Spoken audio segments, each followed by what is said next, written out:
Hello everyone, उम्मीद है आप सब लोग अच्छे होंगे। मैं sir Kritika Sharma and welcome to your channel.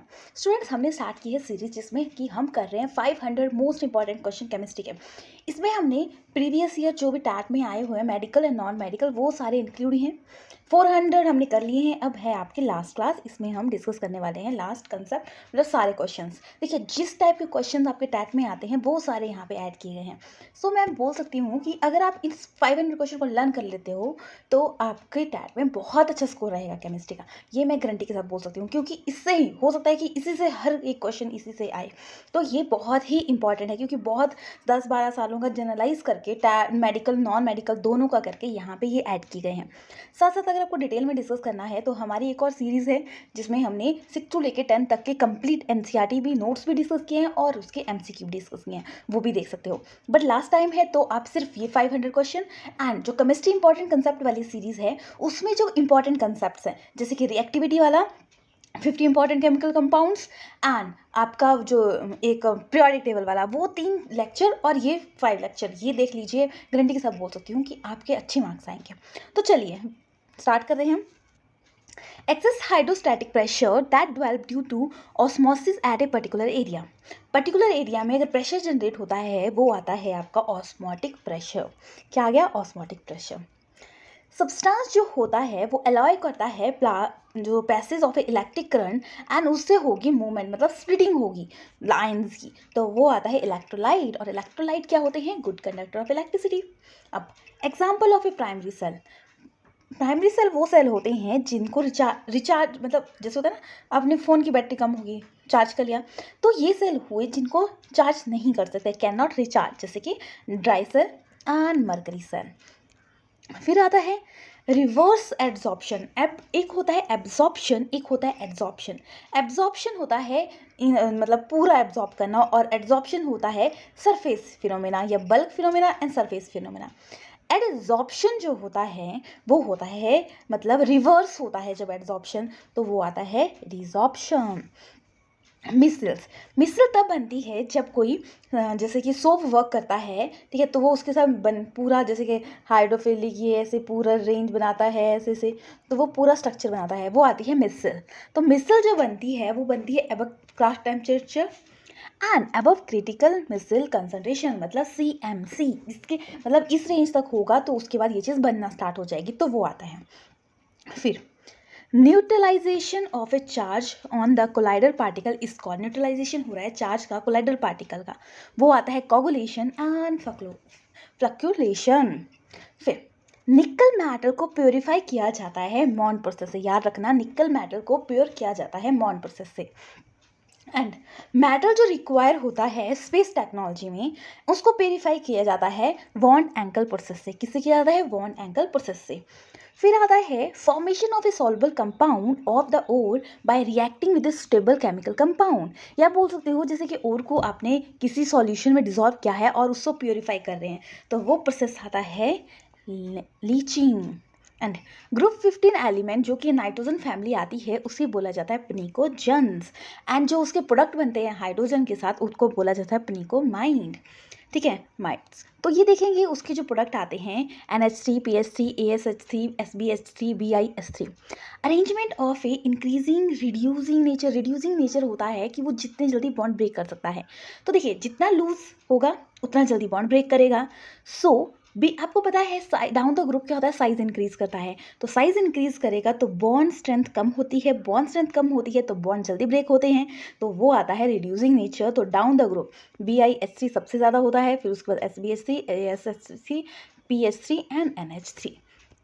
फिर हाइड्रोजन हो एक केमिकल कंपाउंड है N2H4, important reducing agent and use to derivative of a rocket fuel.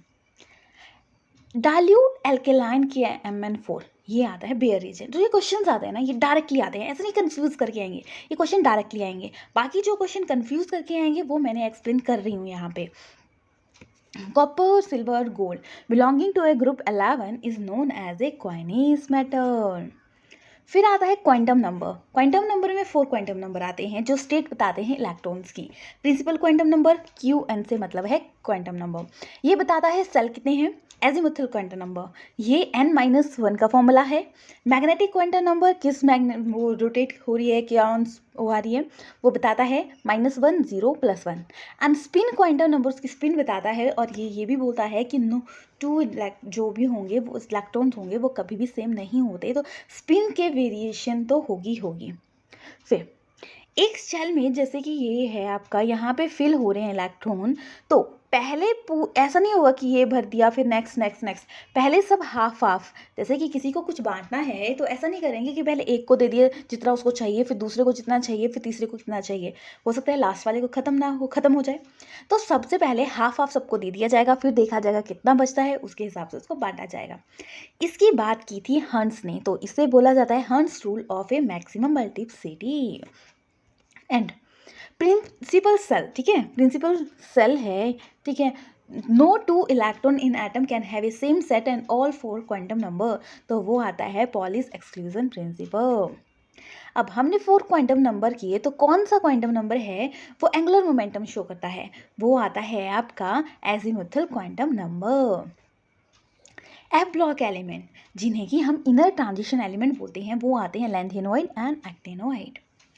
अब देखिए आपको अरेंज करनी है चीज़ें, जैसे कि boron, carbon, oxygen, nitrogen element. Arrange increasing ionisation enthalpy. देखो इंक्रीज आयनाइजेशन एंथैल्पी दो चीज़ों पे बेस करेगी, एक तो साइज कितना है, साइज जैसे कि स्मॉल होगा तो क्या होगी, ज़्यादा होगी strength. And half filled and fully filled में कॉन्फ़िगरेशन ये वेरी करती है। जैसे कि नाइट्रोजन यहाँ पे है वो है हाफ फिल्ड होता है, इसलिए ये मोर स्टेबल होता है। बट बोला जाए तो ऑक्सीजन में तो ज़्यादा होते हैं आइंस, बट देखिए नाइट्रोजन हाफ स्टेबल होता है, इसलिए ये पहले आएगा, फिर उसके बाद ऑक्सीजन, फिर कार्बन, फिर बोरोन, ठीक है। अब पीरियोडिक टेबल में फ्लोरीन एंड क्लोरीन है, इसकी वैल्यू क्या आती है, जैसे कि फ्लोरीन है वो मोस्ट इलेक्ट्रोनेगेटिव एलिमेंट आता है, एंड क्लोरीन आता है highest negative electron gain enthalpy. Largest जो एलिमेंट आता है पीरियोडिक टेबल में वो आता है francium. Ionic size Na positive, Mg2 positive, Al3 positive and Si4 positive, following order बताना है। आयनिक साइज देखिए पॉजिटिव का मतलब होता है उसने वो दे दिए, आयन दे दिए, तो सभी को अगर देखा जाए तो सिंपल फुल मतलब बैलेंस ही है, मतलब सेम बैलेंस ही है। बट इनमें वेरी क्या करता है कि आपको पता है इस साइड को जाएंगे तो क्या होगा, साइज डिक्रीज करता है, तो ये तो उसके बेसिस पे सोडियम पहले, क्योंकि सोडियम एल्कली मेटल में आता है, फिर मैग्नीशियम एल्कलाइन अर्थ मेटल, और फिर एल्यूमिनियम, फिर सिलिकॉन, इसके बेसिस पे ये अलग किए गए हैं। देखिए जो रिएक्टिविटी के क्वेश्चंस हैं वो ज़रूर आते हैं, और पीरियोडिक टेबल वाला क्लास देख लीजिए, आपको समझ आ जाएंगे, हर जो टॉपिक है पीरियोडिक इसका वो समझ आ जाएगा। फिर आता है penetration of electron in any principal shell varies. Penetration किस में होती है, जैसे कि sir s block, p block, d block and फिर एफ ब्लॉक। अब cis isomers have usually higher dipole momentum than a trans isomer. ऐसा क्यों होता है, सिस आइसोमर होते हैं, जैसे कि कोई चीज़ है तो ये क्या होगा, सेम साइड को होगा, तो सेम साइड को होगा तो जैसे कि डायपोल मोमेंटम क्रिएट हो जाएगी, बट ट्रांस में क्या होगा, अपोजिट साइड को हो जाएगा और अपोजिट साइड कट ऑफ हो जाएगी, इसलिए डायपोल मोमेंटम ट्रांस की ज़्यादा होती है और सिस की नहीं होती। फिर रूल्स आपका, जिसमें कि कैटाइन जैसे टेंडेंसी बोलते हैं पोलराइजिंग की, ठीक है, जैसे कोई भी कंपाउंड होता है बोलते हैं आयनिक एंड कोवेलेंट, तो कोई भी कंपाउंड जो होता है वो प्योरली कोवेलेंट नहीं होता, प्योरली आयनिक नहीं होता, तो दोनों में थोड़ा थोड़ा करैक्टर होता है, बट डिपेंड करेगा उसका जो रूल आता है, जैसे कि tendency of a cation to polarise and polarisability of a anion, कैसे पोलराइजेबिलिटी हो रही है उसके बेसिस पे भी उसको क्लासिफाई किया जाता है, तो वो आता है फैजन रूल। अगर स्मॉलर साइज होगा तो ग्रेटर पोलराइजेबिलिटी होगी कैटायन का, याद रखना कैटायन का। लार्जर साइज होगा एनायन का तो ग्रेटर पोलराइजेबिलिटी होगी, मतलब हमें कैटायन बड़ा चाहिए और एनायन छोटा चाहिए, फिर जाके ग्रेटर पोलराइजेबिलिटी होगी। अगर इसमें साइज अगर बढ़ा दिया जाए तो पोलराइजेबिलिटी डिक्रीज कर जाएगी, तो याद रखना कैटायन स्मॉल साइज और एनायन लार्ज साइज का चाहिए। हाई चार्ज होगा कैटायन का और हाई चार्ज होगा आयनाइन का तो पोलराइजेबिलिटी होगी, तो ये चीज़ याद रखना।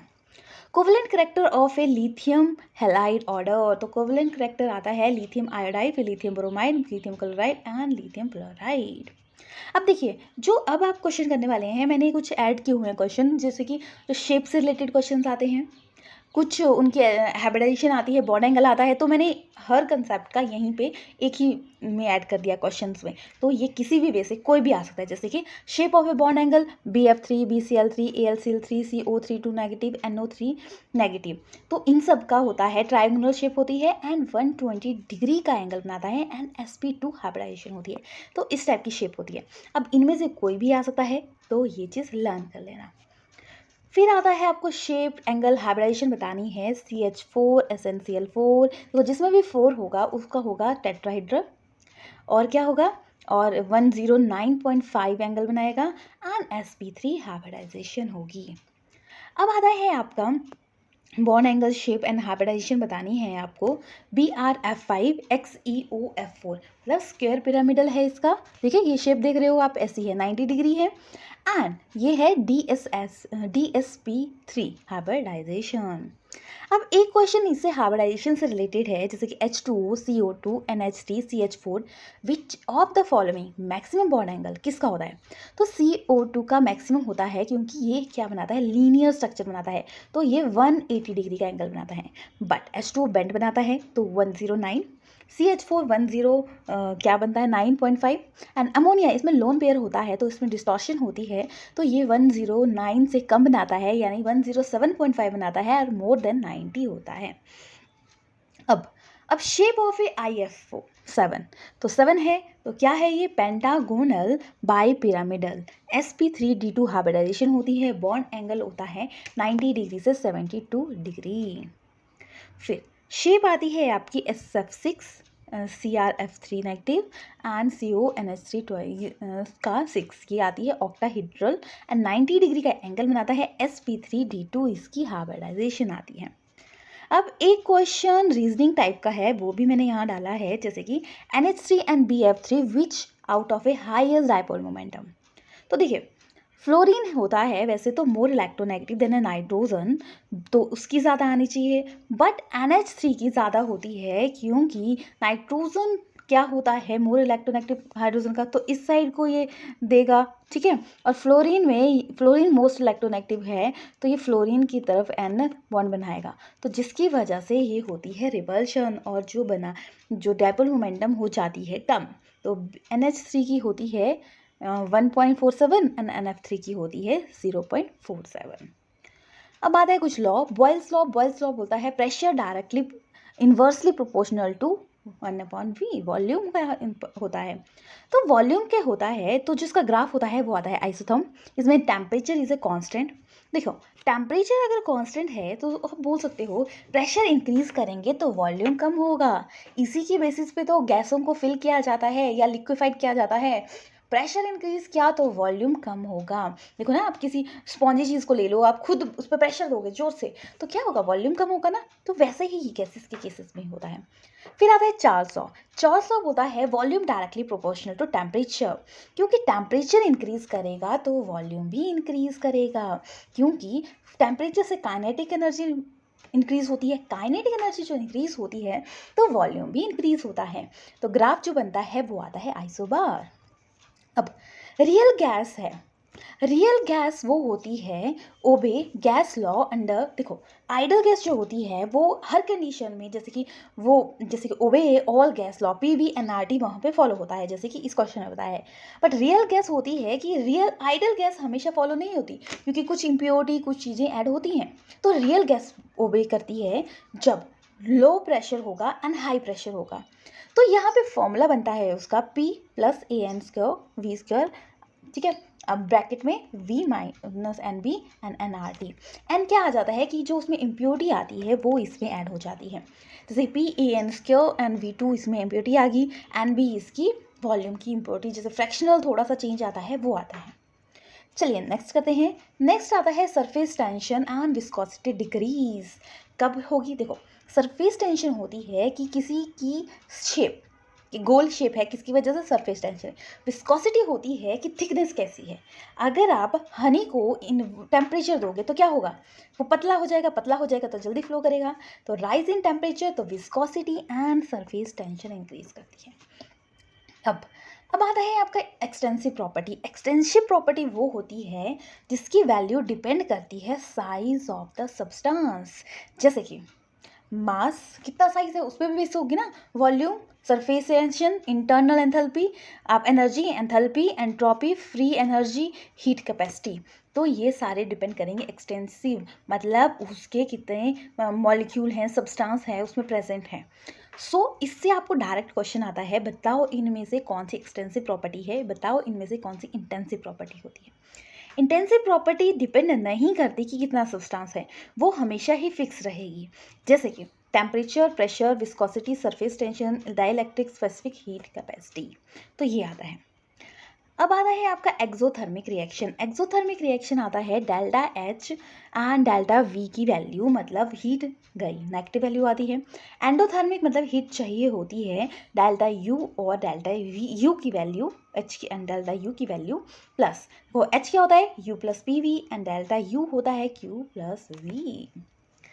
अब देखिए टेम्परेचर एट विच, जहाँ पे एंट्रोपी ज़ीरो हो जाएगी, एंट्रोपी होती है जो इम्प्योरिटी उसमें होती है, एंड आप बोल सकते हो रैंडमनेस ऑफ ए सब्सटेंस। तो जब रैंडमनेस जीरो हो जाएगी तो आपकी इम्प्योर एंट्रोपी क्या होगी, ज़ीरो होगी, मतलब उसमें ज़ीरो हो जाएगी, तो परफेक्टली क्रिस्टलाइन सब्सटेंस होगा। तो ये लॉ बोला था third law of A thermodynamics. Second law में बोला था, एंट्रोपी का कंसेप्ट दिया था, बट ये एंट्रोपी ज़ीरो होती है वो थर्ड लॉ में बोला गया था। एसिड बेस के कुछ कंसेप्ट करते हैं। देखो एसिड वो सब्सटेंस होते हैं जो डोनेट करते हैं प्रोटॉन, एंड बेस वो सब्सटेंस होते हैं जो एक्सेप्ट करते हैं प्रोटॉन। ठीक है, तो ये कंसेप्ट बोला था आपका ब्रॉन्स्टी-लोरी कंसेप्ट। अब एसिड डिसोशिएट करके H पॉजिटिव आयन करते हैं और बेस डिसोशिएट करके OH नेगेटिव करते हैं, तो ये कंसेप्ट दिया था अर्हेनियस कंसेप्ट।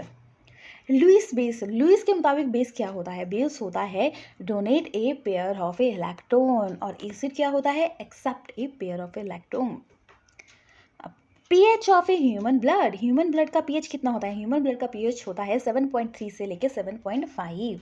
अब आपको अरेंज करना है कुछ HI, HBr, HCl, HBr, which of the following has a strongest conjugated acid. तो स्ट्रॉन्गेस्ट कंजुगेटेड एसिड वो हो गया जो जल्दी रिमूव करेगा, और जल्दी रिमूव वो करेगा जिसका साइज जैसे कि स्ट्रेंथ कम होगी, साइज बड़ा होगा, तो वो आता है HI। तो डिक्रीजिंग करती है, डाउन द ग्रुप इंक्रीज करती है।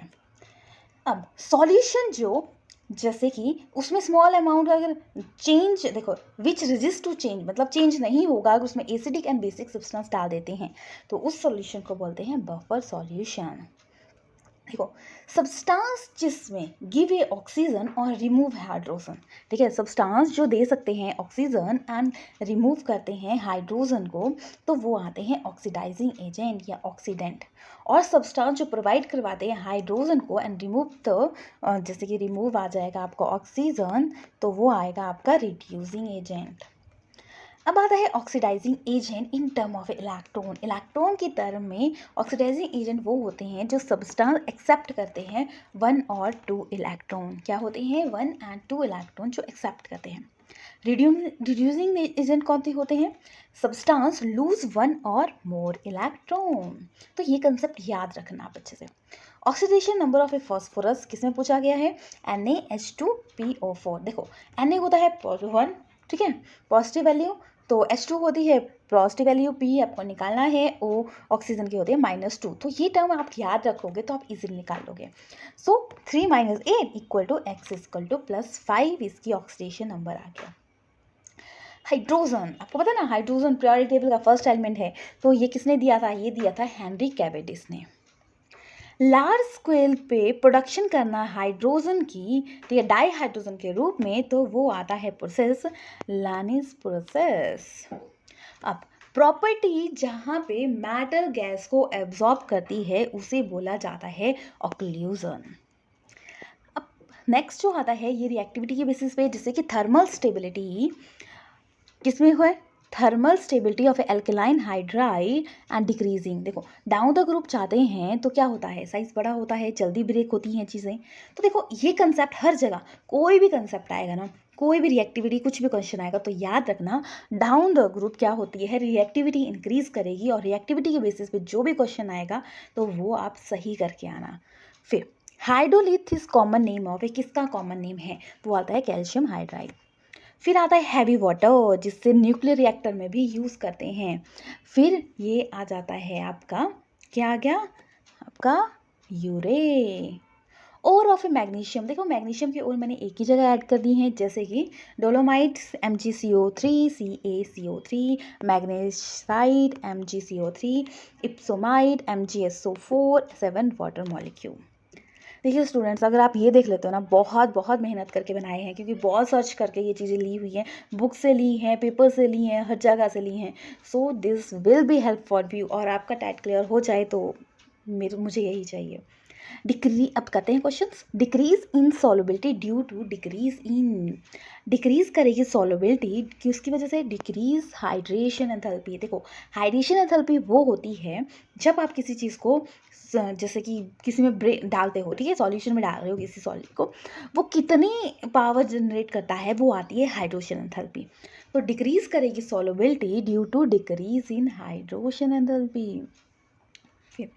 फिर आता है अमाउंट ऑफ एनर्जी जो चाहिए होती है break 1 mole of a solid substance, वो आती है लैटिस एंथैल्पी। अब increase in solubility due to decrease in lattice enthalpy, increase करती है सॉल्युबिलिटी किसके बेसिस पे? Lattice enthalpy. देखो जितनी जल्दी ब्रेक होगा उतना जल्दी सॉल्युबिलिटी होगी, ठीक है, तो ये अपोजिट आ जाता है। फिर आता है बोरिक एसिड। बोरिक एसिड का फॉर्मूला आ गया आपके पास H3PO3। फिर हम करेंगे कुछ reactivity carbocation primary secondary and methyl में। देखो इसमें कार्बोकेटाइन के केस में टर्शरी मोर जो होता है, आप बोल सकते हो स्टेबल होता है। स्टेबल इसलिए होता है क्योंकि जैसे कि आप इसे रिमूव करना है किसी चीज़ को, तो ये इसको चार्ज है वो उसी में ही घूमता रहेगा, उसी में घूमता रहेगा। और तो देखो स्ट्रक्चर बड़ा है तो वो बोलेगा पहले तू जा, पहले तू जा, पहले तू जा, और फिर जाएगा नहीं, टाइम लेगा। तो इसलिए टर्शरी इज मोर रिएक्टिव, फिर सेकेंडरी, फिर प्राइमरी, फिर मिथाइल ग्रुप, ठीक है। फिर इसमें आती है हाइब्रिडेशन sp2। वैसा ही केस आता है कार्बो एनायन में। कार्बो एनायन में अपोजिट टू किसके है? कार्बोकेटाइन के। कार्बोकेटाइन के अपोजिट है, इसमें CH3 नेगेटिव चार्ज है। तो देखो तो क्या है, स्टेबिलिटी CH3 की ज़्यादा है, फिर प्राइमरी की, फिर सेकेंडरी की, टर्शरी की, एंड इसमें होती है sp3 हाइब्रिडाइजेशन। तो ज़रूरी नहीं है यहाँ पे टर्शरी, सेकेंडरी, प्राइमरी लिखा होगा, कंपाउंड का नेम दे सकते हो कि बताओ इसमें से किसकी स्टेबिलिटी ज़्यादा है, तो फॉर्मूला दे दिया जाएगा और बोला जाएगा बताओ किसकी है, एंड फॉर्मूला ही वैसे ही एनायन कर दिया जाएगा। सो गलत करके मत आना, क्वेश्चन इसी तरीके से आएंगे, और देख लेना यहीं से बनेंगे आपके सारे क्वेश्चन। वैसा ही केस देख लीजिए फ्री रेडिकल्स में। फ्री रेडिकल में भी सेम कार्बोकेटाइन का ही फॉलो होता है, और यहाँ पे भी होती है sp2 हाइब्रिडाइजेशन। अब हम करते हैं, क्या करेंगे हम? Lindlar catalyst. ये क्या होता है? डायरेक्टली क्वेश्चन आता है। तो PDBSO4 with quinoline and use to preparation of cis product जो बनते हैं वो लिंडलार कैटलिस्ट की हेल्प से बनते हैं। स्पेसिफिक चीज़ें होती है ना, कि स्पेसिफिक चीज़ें होंगी तो ऐसा होगा। वैसे ही बिर्च जो रिडक्शन होती है वो होती है sodium in liquid ammonia and trans product बनता है। याद रखना लिनलार से क्या बनता है आपका? सिस प्रोडक्ट। एंड क्वेश्चन आ सकता है लिनलार से क्या बनता है? सिस एंड जैसे कि कुछ भी पूछ सकते हो, cis and trans, both of these, none of these. या लिनलार कैटालिस्ट में जैसे कि BD और क्या होता है मिला हुआ, तो क्विनोलिन। तो इस तरीके से क्वेश्चन आते हैं। अब देखिए इथाइलिन रिएक्ट विद KMnO4, तो वो बनता है ऑक्सैलिक एसिड, क्योंकि ये KMnO4 है, इसकी प्रॉपर्टी होती है कि वो ऑक्सीजन दे सके, और इथाइलिन में जब ऑक्सीजन ऐड होती है तो बन जाता है ऑक्सैलिक एसिड। अब देखिए bond length of ethene and ethyne. तो बॉन्ड लेंथ होती है इथेन की ज़्यादा, क्योंकि जो इथाइन है इसमें आ जाता है ट्रिपल बॉन्ड आ जाता है, तो बॉन्ड स्ट्रेंथ बढ़ जाती है। जब बॉन्ड स्ट्रेंथ बढ़ जाती है यानी बॉन्ड लेंथ डिक्रीज हो रही है, तो ये सीक्वेंस भी याद रखना। फिर आता है BHC होता है यूज इंसेक्टिसाइड्स की तरह, और इसका नेम होता है, जो कॉमनली नेम जाना जाता है वो आता है गैमीक्सेन और लिंडेन। तो ये नेम आता है, याद रखना, ठीक है। फिर आता है फिर आ गया आपका बेयर रिएजेंट। बेयर रिएजेंट आता है KMnO4। देखिए ओजोन लेयर पता है कहाँ पे प्रेजेंट होती है? ओजोन लेयर प्रेजेंट होती है स्ट्रेटोस्फीयर में। ये बचाती है हमें यूवी रेंज की, सन से। सन की यूवी रेज अगर अर्थ पे पड़ जाए तो होती है स्किन प्रॉब्लम, तो ये बचाती है। But due to global warming इसमें छेद पड़ रहा है। कौन सी गैस इसमें हेल्प करती है? क्लोरोफ्लोरोकार्बन, जिसको कि हम बोलते हैं फ्रेन, जो इस काम में मदद करती है, मतलब होल करने में मदद कर रही है। ठीक है, अब देखिए जो एटमॉस्फेयर है, एटमॉस्फेयर 4 रीजन में बांटा है। Troposphere, stratosphere, mesosphere, thermosphere. सबसे पहले troposphere 8 to 12, stratosphere 12 to 50, mesosphere 50 to 90 and thermosphere 90 to 500। अब मीजोस्फियर एंड थर्मोस्फियर मिलके बनाते हैं आइनोस्फियर। ठीक है, अब देखो जैसे कि जो ऑक्सीजन जो डिजॉल्व होती है वाटर में, ठीक है, amount of a dissolve oxygen needed to aerobic जो बैक्टीरिया होते हैं, मतलब जैसे कि सांस लेते हैं और कार्बन डाइऑक्साइड छोड़ते हैं, तो उनको जितनी एनर्जी चाहिए, ठीक है, break down the organic matter, तो वो आती है बॉन्ड। बॉन्ड आती है बायोलॉजिकल ऑक्सीजन डिमांड। अब क्लीन वाटर की बॉन्ड की वैल्यू हो जाएगी, क्या आ जाएगी? वो आ जाएंगी, ठीक है, बॉन्ड, ठीक है, 5 ppm एंड अबव 17 ppm, तो ये आता है मोर पॉल्यूटेड। क्या आ जाएगा? मोर पॉल्यूटेड। जैसे कि बॉड की टर्म है एरोबिक रेस्पिरेशन, जैसे कि बैक्टीरिया हैं वो जो जितनी एनर्जी चाहिए होती है वो लेते हैं, वैसे ही आता है COD, केमिकल ऑक्सीजन डिमांड, जिसमें कि बताते हैं कि सर्टेन जो केमिकल होते हैं, जैसे कि other than organic waste also react with dissolved oxygen in water, वो आता है COD। फिर आता है question bond Hoff factor. Bond Hoff factor का सिंबल होता है आई। ये बताता है observe colligative property and normal colligative property जो होती है। कॉलिगेटिव प्रॉपर्टी वो होती है जो कि सॉल्यूट पे डिपेंड करती है, तो observe colligative property and normal colligative property. चलिए नेक्स्ट करते हैं। इन salt bridge thick paste present, क्या प्रेजेंट होता है? वो होता है अगर अगर। फोटोकेमिकल रिएक्शन में ऑर्डर फॉलो होता है 0 ऑर्डर एंड रेडियो एक्टिव में फॉलो होता है आपका first order reaction. Colloidal particle का साइज होता है 10⁻³ से लेके 10⁻6 pm। ठीक है, याद रखना कोलाइडल पार्टिकल में disperse phase and dispersion medium, इसके क्वेश्चन हमने शायद फर्स्ट या सेकंड लेक्चर में किए हैं इसके। फिर आता है आपका minimum concentration of a electrolyte required to cause a coagulation 1 liter of a colloidal sol is called fluctuation volume। कितना कंसंट्रेशन चाहिए? मिनिमम कंसंट्रेशन ऑफ इलेक्ट्रोलाइट जो कोगुलेशन में हेल्प करता है वो आता है फ्लक्चुएशन वैल्यू। अब स्मॉलर फ्लक्चुएशन वैल्यू होगी तो मतलब of an electron more coagulation power, तो वो कोगुलेट ज़्यादा करेगी। Absorption of exothermic nature feasible, ठीक है, एक्सोथर्मिक नेचर एब्जॉर्प्शन हो रही है तो वो होती है लो टेम्परेचर पे। किस पे होती है? लो टेम्परेचर पे। फिर आता है which method is use to isolated method completely pure form. Pure form को obtain करने के लिए मैथड यूज किया जाता है जोन रिफाइनिंग। अब देखिए हाईली रिएक्टिव जो मेटल होते हैं आइसोलेटेड और उसको प्रोसेस किया जाता है क्लियर करने के लिए, वो आता है इलेक्ट्रोमेटलर्जी। कार्बन की प्योरेस्ट फॉर्म आती है कोक और ये आता है यूज ए रिड्यूसिंग एजेंट। अब हम 2 प्रोसेसेस करेंगे जिसमें कि ओर्स को मतलब क्लियर किया जाता है, ठीक है, वो आते हैं जैसे कि रिडक्शन की जाएगी metal oxide to matter by a coke, other reducing agent भी यूज़ किए जाते हैं, वो आता है स्मेल्टिंग। अब प्रोसेस एक्सट्रैक्शन की जाती है solid material that dissolve in a liquid, वो आता है लीचिंग। अब बैलून तो सबने देखे होंगे, तो देखिए जो बैलून जो देखे हैं आपने वो क्या होते हैं, उसमें कौन सी गैस भरी जाती है? उसमें गैस भरी जाती है हीलियम। अब ऑर्गन एंड मरकरी जो वेपर होते हैं वो यूज़ किए जाते हैं फ्लोरोसेंट ट्यूब में। कहाँ यूज़ किए जाते हैं? फ्लोरोसेंट ट्यूब में।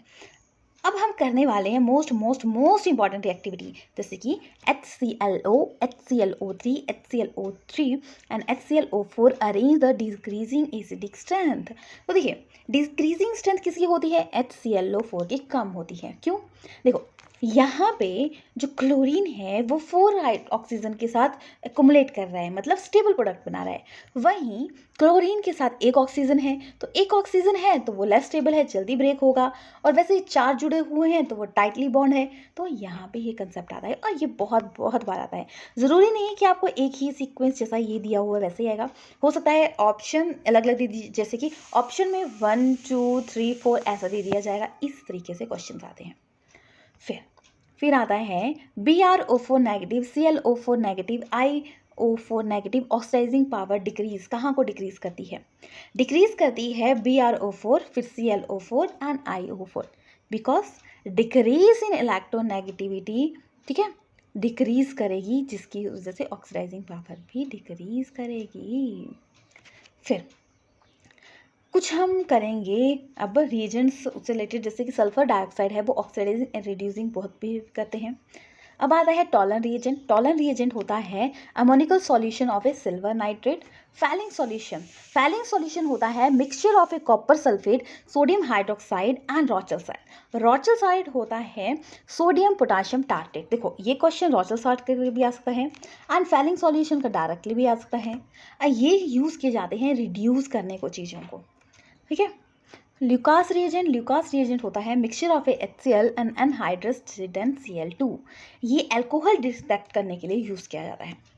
फिर आता है नेजल रिएजेंट। जो रिएजेंट के वाले हैं ना, ये याद करना, पक्का पक्का पक्का अच्छे से दिमाग में बिठा लेना, क्योंकि क्वेश्चन ऐसा नहीं आएगा कि ये बताओ, क्वेश्चन आएगा कि बताओ इसमें क्या क्या डाला है, इसके साथ किसका मिक्सचर है। तो इस तरीके से भी क्वेश्चन आता है, डायरेक्ट भी आ सकते हैं, डिपेंड अपॉन द एग्जामिनर। देखिए फिर नेजुलर रिएजेंट होते हैं, वो आते हैं alkaline solution of a K2HgI2 use test NH3NH4। Etard reagent chromyl chloride dissolve in CCl4। देखो मिथेनॉल को बोला जाता है वुड स्पिरिट। अब आता है नेटेलाइट है mixture of A diethyl ether and alcohol used petrol substance, ठीक है, पेट्रोल सब्सटेंस में इसका यूज़ किया जाता है। फिर सल्फ्यूरिक एसिड एक सब्सटेंस है, वो प्रिपेयर किस मेथड से किया जाता है? कॉमर्शियली फ्रॉम फिनोल से किया जाता है। कौन सा रिएक्शन सिस्टम में बोला जाएगा उसको बोला जाता है Kolbe Schmitt reaction and Reimer Tiemann reaction. अब ये बनता है फिनोल से सल्फ्यूरिक एसिड बनाया, पर फिनोल को किसने प्रिपेयर किया था? किस मेथड से प्रिपेयर होता है? फिनोल होता है डाउस, क्यूमिन एंड रैचिंग मेथड से। बेंजल्डिहाइड कन्वर्ट करता है सिनेमिक एसिड बाय, बेंजल्डिहाइड से सिनेमिक एसिड बनता है, किस प्रोसेस से बनता है? ये बनता है पर्किन रिएक्शन से। वैसे तो ऑर्गेनिक है, आपको जो ऑर्गेनिक सेक्शन के ना ये क्वेश्चन ऑर्गेनिक इतनी आती नहीं है जो आपका टैट लेवल का है, बट जो कुछ थोड़ा बहुत रिलेटेड से आते हैं वो मैंने यहाँ पे ऐड किए हैं। फिर एंटी हिस्टामिन ये यूज़ किया जाता है एंटा एसिड की तरह भी, एंटा एलर्जी की भी तरह भी, ठीक है। अब कंपाउंड जिससे कि डिप्रेशन की प्रॉब्लम दूर होती है, नर्वस सिस्टम पे वर्क करता है, वो उन्हें बोला जाता है ट्रांसक्यूलाइजर। अब सोप होता है ना, कई बार कुछ एलर्जी हो जाए, खारिश हो जाए तो डॉक्टर स्पेशल सोप रिकमेंड करते हैं। तो वैसे जिनमें एंटीसेप्टिक प्रॉपर्टी होती है तो वो आता है, जैसे कि उसमें ऐड किया जाता है बिथेनॉल। अब स्वीट सब खाते हैं, आर्टिफिशियल स्वीटनर भी यूज़ करते हैं लोग। तो सैकेरिन जो आर्टिफिशियल स्वीटनर होता है ये होता है 550 टाइम मोर देन शुगर, मतलब उससे ज़्यादा हैवी होता है। नेक्स्ट आता है lithium aluminium hydride, less selective reducing agent than क्या आ जाएगा NaBH4। ड्रग जिससे कि स्लीप अनकॉन्शियसनेस फील होता है वो आते हैं नार्कोटिक्स। क्या आते हैं? नार्कोटिक्स।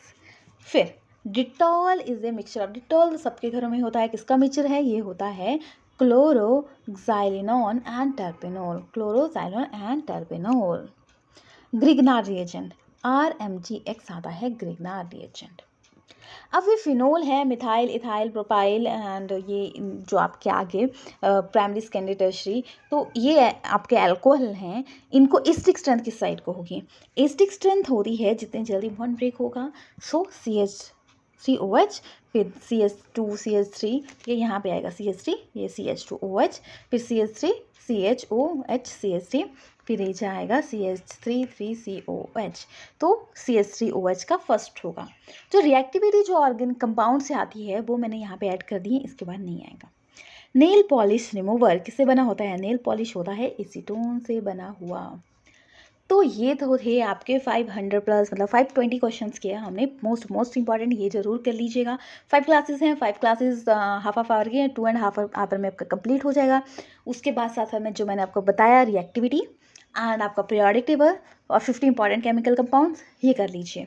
आपका बहुत ज़्यादा सिलेबस पूरा हो जाएगा, आपको और पढ़ने की ज़रूरत नहीं है, इतना मैं बोल सकती हूँ। अब क्या करना है, आपको लाइक करना है, शेयर करना है, सब्सक्राइब करना है, साथ साथ बेल आइकन दबाना है, क्योंकि आपके लाइक शेयर मोटिवेट करते हैं और बेटर काम करने के लिए। बेल आइकन से ऐसा होगा कि आपको नोटिफिकेशन मिल जाएगी जो भी वीडियो मैं अपलोड करूँगी। अब थैंक्स फॉर वॉचिंग।